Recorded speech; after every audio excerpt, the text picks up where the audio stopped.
Old Freddy Gregory was living there with Freddie and his dad and everything. Boy, they could really raise good tobacco, but Freddie really loved to drink and everything. But one day Freddie was down in the field. He's mowing hay and down in the river bottom, and even though he was just did get drunk all the time, raise cane and everything, he'd sing his gospel songs, Rock of Ages, and everything, you know, and he was just singing. You could hear him over the top of the mower and the tractor and everything.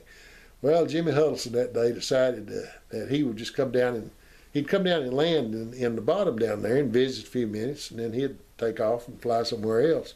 So old Freddie was just driving down through there, singing up a storm, you know, just mowing the hay, you know. And Jimmy just came right over the top of him and landed right out in front of him, about 50, 60 yards right in front of him.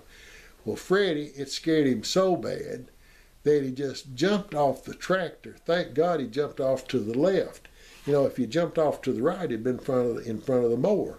But he jumped off to the left, and the mower just kept on going, and thank goodness it went down into that swamp down there and got stopped, cranked up.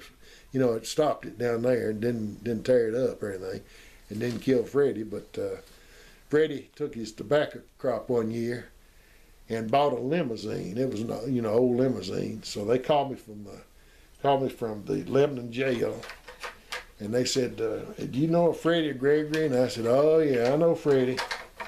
Said, "Well," said, "he and his limousine have run over a fire plug down here in Lebanon, and it flooded half of Lebanon. Said, you need to come down here and make arrangements about doing something about it." So I had to go down and make arrangements about getting Freddie out of jail and taking care of the water damage that his car had done and everything.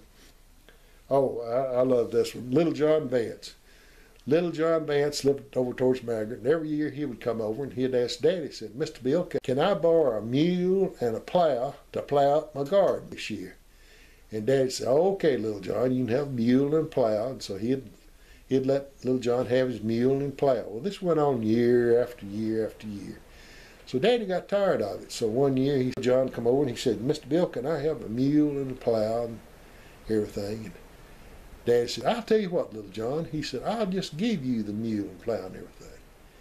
But little John sat there and looked at him and he said, "Mr. Bill, would you give me enough feed to feed him through the winter?"